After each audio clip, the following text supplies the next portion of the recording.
Hello everyone, it's Foo here, and today I wanted to bring you a really cool Sceptile team to start off the year. It's got a really fun strategy behind it, and what's awesome is that Sceptile isn't even the most interesting Pokemon on the team. That's not to say Sceptile isn't awesome, but the other Pokemon on this team are like some of my favorites that never see the light of day. So I'm super excited about that. And I thought the best way to show you what this team is all about is basically to jump straight into a battle and show you how it functions. So in this first battle, my opponent's going to lead with a beautiful shiny Landorus, as I'm actually going to send out a Shelmet, which is really cool. Shelmet's a really awesome bug type Pokemon, and because it can hold the Eviolite and become quite bulky, and it's got some really cool support moves and things that it can do, which I'll showcase a bit more later in the video. Unfortunately, in this battle, it's going up against a Landorus that I thought maybe it would set up Stealth Rocks or something so I could try to do something with Shelmet, but it goes straight for a Sword Stance on the first turn,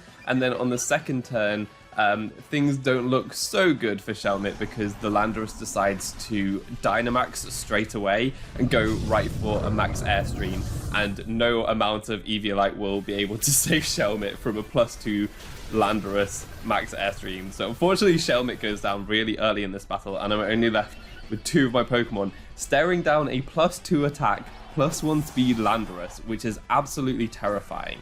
Anyway, I send out Pyukumuku, which is another really awesome Pokemon on this team, and I'm just hoping that it can maybe take the Landorus attacks, and it can because Pyukumuku has the Unaware ability, which means that it completely ignores any stat changes that the opponent might have, and that's fantastic because that +2 from the Sword Stance isn't boosting its power. That means that with my Citrus Berry and going for the Recover on this first turn, I can actually take that max Airstream really well. On the second turn, they go for a max Quake though, and that's still going to do a ton of damage, despite ignoring the +2 from the Sword Stance. You can see that does so much damage, which is not great. But I am just going to try to recover. That means that I've basically wasted the opponent's Dynamax turns, so at least I have Dynamax. Not that that's going to help Pyukumuku out so much, because I mean it doesn't learn any attacking moves outside of Counter and Mirror Coat, so that's not great for Pyukumuku.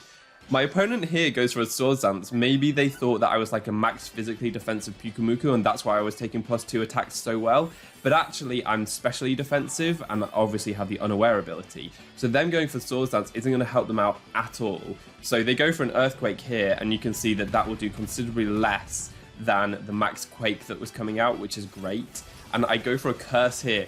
So now this is looking a bit bad, because that last attack did a ton of damage, and though I've just boosted my defense, it's going to be really touch and go whether an Earthquake can KO. They actually opt to go for Stone Edge, and without the same type attack bonus, I'm able to survive that and go for Recover again, and I basically get out of the red zone, which is fantastic. I need to go for another Recover because the follow-up attack could do a lot of damage. But the opponent goes for another Sword Stance here. Now, I thought that maybe they had twigged that I was unaware because they went for the Stone Edge, which has a high critical hit chance, and if they critical hit through defense boosts, then it doesn't matter that I'm unaware because that still would have done a lot of damage. They'd be ignoring my my defense boosts. You see that they do get the critical hit there, and so yeah, I definitely think that they know what they're doing. They're seeing me boost my defense, and they want to get critical hits so that they can ignore my defense boosts. But it's kind of okay because as long as I stay as high an HP as possible, they never can one-hit KO me. And as much as a Stone Edge has a good chance to critical hit, it's also got a good chance to miss, and it's not going to critical hit all the time. And you see here that the attack does miss on this turn, so I'll be able to get back to full HP and start setting up more curses. And this is basically what Pyukumuku is so fantastic at. I love this Pokemon. I think its design is wicked. And you can see that Stone Edge just tickles my little sea cucumber. And that's not a euphemism. That's definitely not a euphemism. It's a sea cucumber. That's what Pyukumuku is. But yeah, I love the fact that this little pebble can take so many attacks and just shrug them off because of that Unaware ability and go for more and more curses and take less and less damage. The opponent does actually have an Urshifu, which can sometimes cause problems because they have attacks that always critical hit and ignore your defense boosts. But because this is the Surging Strikes one that is a water type, its Surging Strikes attack is resisted, so it won't be doing too much damage anyway. The Thunder Punch still does quite a bit of damage with all the defense boosts, presumably because it's choice banded, but I'm able to Baton Pass out here and finally bring in my Sceptile, and you'll see the trick. Right here, I activate my White Herb, and what that does is it gets rid of all of the curse speed drops, but obviously because I've then used the item, I actually double my speed because of Unburden. The ability Unburden doubles your speed when you use your item. That now means that my Sceptile has all of those attack and defense boosts that Pyukumuku was working on with its curses. It's got none of the speed drops and it's doubled its speed. This Sceptile actually has no speed investment because just with double speed, it automatically outspeeds things like Regieleki and everything. So it's got max HP, max attack. With all of those attack boosts, I can easily one-shot in the Landorus after another Intimidate and just take it out from there. They've obviously used their Dynamax up already, and Pyukumuku was able to waste that completely on their behalf. So I just really like this strategy because the baton passing, the stat drops, is actually really important to activate your White Herb. I think usually like baton pass strategies can be kind of lame because obviously any Pokemon can be good if you baton pass them like +6 in every stat. So that's not so interesting, but I think this one is particularly interesting. One, because Pyukumuku is such a reliable baton passer, and two, because baton passing those speed drops is as important as baton passing the attack and defense. As I said, this Sceptile doesn't have any speed investment, so if you don't manage to activate your Unburden ability, then you won't be outspeeding a lot of things. So yeah, I think that this is a really cool strategy and I'm really happy with the team. Now, some people might think that it's weird that I'm running a physical Sceptile. As you saw, I was doing a ton of damage with physical attacks. Sceptile only has base 85 attack and base 105 special attack. But the reason I wanted to use physical Sceptile is because its physical move pool is far better than its special move pool. It gets loads of grass attacks, but it gets rock attacks, it gets ground attacks, it gets flying attacks, which can turn into max airstream to get you even more speed boosts. And it also gets like fighting, it gets normal, it gets a ton more coverage on the physical side. So that's why this really works well for Sceptile, because you can get the Unburden to activate, you can give it the attack boosts, and you've got great coverage, and you get the defense boosts. With max HP and defense boosts, Sceptile actually becomes a bulky Pokemon, which I don't think you ever really expect Sceptile to be. And you can also get like max Quake boosts and stuff. So it's a really cool partner with Pyukumuku. Talking about Pyukumuku, I just wanted to briefly show you this battle where my opponent was trying to use minimized Drifblim. Now, I've quite unconventionally got Taunt on my Pyukumuku, and usually that's not so helpful, but the main thing you want to be taunting is like things going for Roar or Whirlwind, and they always move last. So despite Pyukumuku being really slow, you'll still move before them trying to Roar or Whirlwind you out. But you can see here that my opponent was trying to use a minimized Drifblim to baton pass evasion boosts to another Pokemon, which is just disgusting. But what's cool about Pyukumuku here is it can taunt and it will never miss, because Unaware prevents the evasion boosts from allowing Taunt to miss. So that is so funny, because this Drifblim obviously was like baton pass minimize with no attacks at all, and it's now just going to struggle itself to death, which is so good. My opponent actually ended up switching out and going into their Cinderace, which Pyukumuku could wall just as easily, and I obviously won that battle quite easily. But yeah, I just found that one really funny because like minimized Drifblim is one of these cancer strategies that Pyukumuku just blocks completely, and that is so fun. Now, in that previous battle, I did tease that Shelmet was on the team, and it performs a slightly similar role to Pyukumuku in terms of it being able to curse and baton pass those curses out. And it does have Recover too, but it has a couple of things going for it which actually synergize quite well with Pyukumuku. One is its ability, which is Shell Armor, which allows you to prevent critical hits, and obviously when you're boosting up your defense stat, that can be really, really helpful to ensure that you know that your opponent can't just KO you with a critical hit that will ignore all your defense boosts, especially when things like Urshifu are running around, and with its Wicked Blow attack, a choice-banded Wicked Blow would do a ton of damage to Pyukumuku. However, it will really not do too much damage to Shelmet because it's very defensive, and it can prevent the critical hit of Wicked Blow, which is really cool. Before we get into the next battle, if you're enjoying this video, please consider leaving a like and subscribing for more content. So I wanted to show you this battle because my Shelmet has to face off against a Mewtwo, which I thought was kind of too hilarious not to show.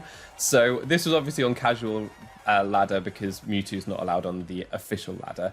But yeah, the Mewtwo, I'm not sure on the first turn if it was a misclick or if it was a scouting move. They go for a recover, which obviously fails, but that allows me to go for Skitter Smack, which is really cool. It was one of the only times that you might actually see this move used, and that what it does is it's a physical bug type move which drops the opponent's special attack, which is great here against Mewtwo, a special attacker, because Shelmet's special defense is lower than its defense. If you can lower their special attack, it gives you more setup opportunity because you can take more attacks. So you can see here that Psy Strike on the second turn did no damage whatsoever, and the Blizzard is not doing very much either, so that's really good. I think even if they hadn't gone for a cover on that first turn by mistake, Shelmet would have still been okay. I think it would have still been able to survive 2 attacks, even without that special attack drop on the first turn. But it just allows me to start setting up these curses in front of the Mewtwo. Psy Strike actually hits on the physical side, so they definitely should be avoiding going for that move. Blizzard is a better option for them. Fortunately, they didn't have Fire Blast because that probably would have spelled the end for my Shelmet. But yeah, this Blizzard is not doing too much damage, and I can definitely recover off the damage there. And I was really surprised at how much Skitter Smack actually did to Mewtwo, especially considering I think that this Shelmet is bold. It really should be like impish or maybe even relaxed. But yeah, it could be doing even more damage if its nature was different. But what I like is with Curse, even though Skitter Smack is really there mainly for the special attack drops, with Curse, you are actually boosting the damage of Skitter Smack. So my Shelmet was able to 1v1 a Mewtwo and take it out with Skitter Smack, which I found hilarious. Anyway, my opponent then brings in a Torracat, which is a really interesting Pokemon. They obviously were just trying to play around with some stuff that you generally don't see on the normal ranked ladder. So with the Intimidate and the Will-O-Wisp, it's really able to support by reducing the damage of physical Pokemon. But that's not too bad. Obviously, Shelmet is primarily designed to be a setup Pokemon rather than the sweeper on this team, which you've already seen as Sceptile. But you can see here that even against the Fire type, because I've got enough Curse defense boosts now, that Flare Blitz did nothing. And then the opponent brings in a Beware, which is a much more powerful Pokemon than the Torracat. But even that isn't doing too much damage. I think it was a really good idea for them to burn the Shelmet because that passive damage over time really racked up and I have to recover quite frequently. But you can see that with all the defense boosts, this Beware is just doing no damage. And actually, on the next turn, after I've recovered, they decide to Dynamax their Beware to try to get some attack boosts with Max Knuckles. And even then, obviously I resist Max Knuckle and it's not a particularly powerful move. But even with the attack boosts, they're still not going to be able to do much damage at all. So this battle really showcased Shelmet and why it's on the team. It's not necessarily the most competitive battle, and to be honest, Shelmet definitely was a less reliable Curse passer than Pyukumuku because Pyukumuku it just wasn't as worried about the opponent setting up in front of it. It could do that all day. And yeah, anyway, at this point my Shelmet has a ton of stat boosts, and this is when I decide to Baton Pass all of these into my Sceptile. What's really cool about both Pyukumuku and Shelmet is they're super slow Pokemon, and with all those Curse speed drops, it means that their Baton Pass will always go at the end of the turn, which means I can bring in Sceptile safely. It doesn't have to take any attacks as it comes in, because the opponent will have already attacked. And I basically can just go for Max Airstream to take out the Beware, and I can go for a Max Quake to take out the Torracat. So that battle was really fun in showing off the Shelmet aspect there. Shelmet and Pyukumuku do work together quite nicely in terms of what they can and can't take on.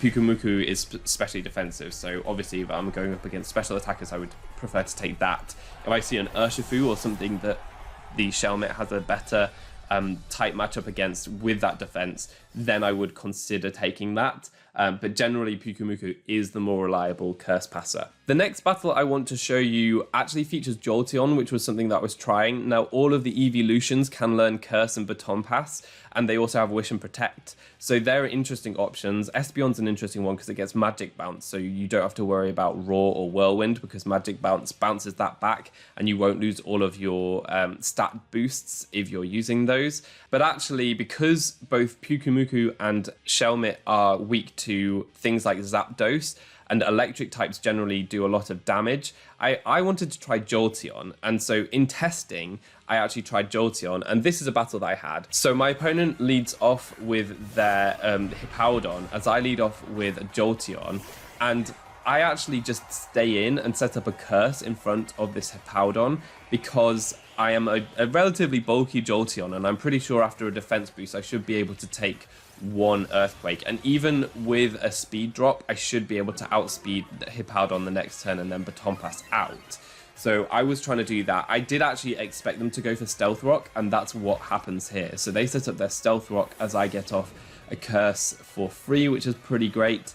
And yeah, and so this matchup against the Hippowdon, although it seems really bad for Jolteon, and the opponent obviously felt very comfortable going for Stealth Rock, I was able to get a curse up in this first turn. And now I go for a Wish, because I can then start to gauge damage on how much the Hippowdon's Earthquake will do.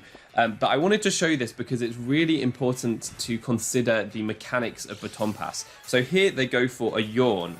Obviously, this person has opted to have Yawn, which can put Pokemon to sleep, rather than going for Roar or Whirlwind. But what that allows me to do is I can go for a Baton Pass and switch out into my Pyukumuku, and I actually lose the drowsiness from the Yawn. So though my Pokemon have switched, I've kept my stat boosts and avoided being put to sleep by Yawn. So that's a really important mechanic to note for these singles battles, because Yawn isn't uncommon. There are a lot of like these bulkier Pokemon like Hippowdon that might want to use Yawn, and you can actually just set up in front of them and keep Baton Passing so that you don't lose your stat boosts. So in this one I get another curse with my Pyukumuku as the Hippowdon has Yawned me, and that just means that the next turn I have to Baton Pass again. Now, my opponent's actually switching out because they're realizing that their Hippowdon is quite passive and it's not really doing any damage here. So I'm just going to Baton Pass into my Jolteon, and the Celesteela comes in. Celesteela is not great to see because Sceptile doesn't do a ton of damage into it. It only has neutral non-stab moves like Max Rockfall, which isn't going to do too much damage to a Celesteela. So I do need to get up quite a few curses before I Baton Pass into the Sceptile.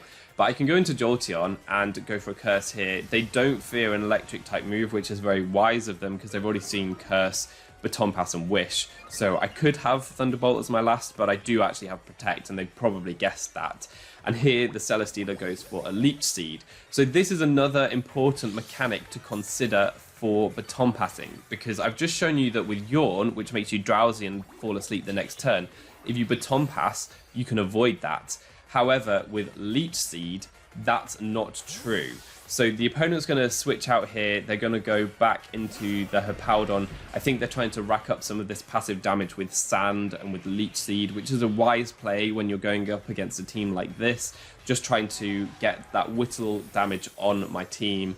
It makes sense because it will really limit how much I can set up, because these Pokemon will get damaged and I'll have to spend more time, you know, going for Recover or Wish rather than actually setting up curses. So you can see after all of this damage with the Sand and with the Leech Seed, it's actually kind of annoying. Now the Hippowdon goes for a Yawn. My Jolteon is slower than the Hippowdon, which shows that the speed drops from the curses are really adding up, but that also means that the attack and defense boosts from the curses are adding up, which is nice. So here I get in my Pyukumuku for free, and I'm not drowsy because I've just Baton Passed away from that, so that's pretty nice. I also get the Wish passed to my Pyukumuku, so despite taking some whittle damage here, I'm still at a really good amount of HP, so I can definitely go for a curse this turn as the Yawn comes off, and then I can Baton Pass the following turn to avoid falling asleep. So this is where my opponent really would have been much better having the Roar or the Whirlwind, but bear in mind that my Pyukumuku has the Taunt. So I could have played around that as well, because I do carry the Taunt on Pyukumuku, which is really nice. So I have put a bit of thought into this Baton Pass team. And as I say, Baton Pass you don't see too much, but I really wanted to try to make a cohesive Baton Pass team here. In the end, I felt Jolteon wasn't worth its place on the team, and I'll show you what I switched it to in the next battle.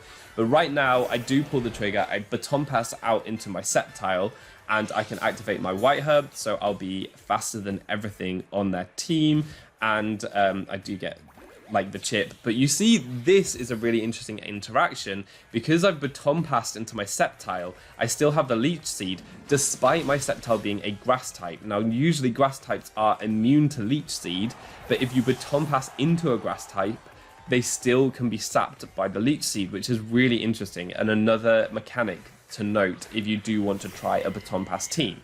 So now my opponent goes into their very fast Cinderace, but fortunately, because I have got the Unburden, I will be able to outspeed the Cinderace. The Cinderace does Dynamax. I save you guys the animation and just go straight for an Earthquake, because at +4 attack, I know that I should be able to take out a Cinderace. That drops. My opponent only has the Celesteela left. I've still got my Dynamax, 3 turns of Dynamax still left, and the opponent cancels the match there. I don't actually think it was over. I think that there was a chance that their Celesteela could stall out my Sceptile, but they do decide to cancel the battle. I think that +4 Max Rockfall into the Celesteela would have done a lot of damage, so that's fair enough. So yeah, as I say, you can play around with different Pokemon. The Jolteon was just something that I was considering, but I ended up choosing a different Pokemon in the end, which I thought was a much better fit for the team, because it just offers a bit more versatility in its role, and that's going to be Latias. So I'll show you what Latias does in this next battle. So in this battle, my opponent actually leads with a Venusaur. I've led with Pyukumuku being my best Curse Passer, but obviously this is a really bad matchup. And that's fine, because I've brought my Latias, which deals with the electric types and the grass types really well. And you'll see why here. So in comes Denise Richards. We do see her appear right now.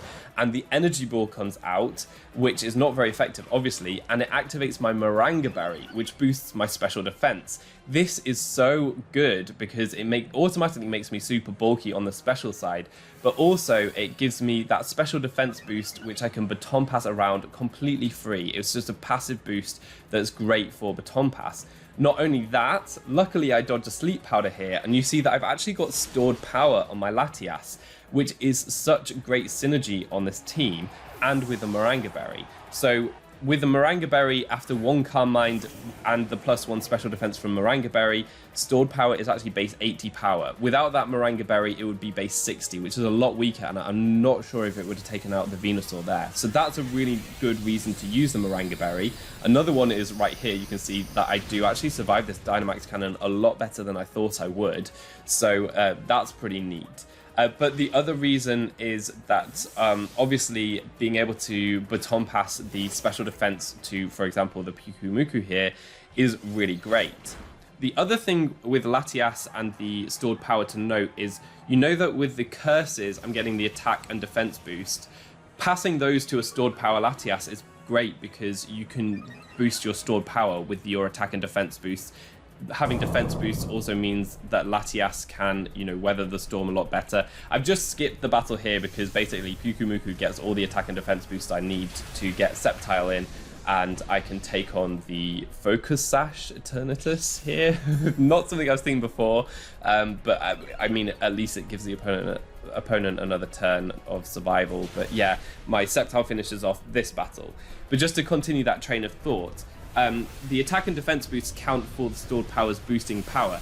The speed drops do not reduce the power of stored power. Stored power only considers stat boosts, and it doesn't have anything to do with stat drops. So that's really great. If you get like 4 curse boosts up, that's going to make your stored power like 180 power, which is fantastic.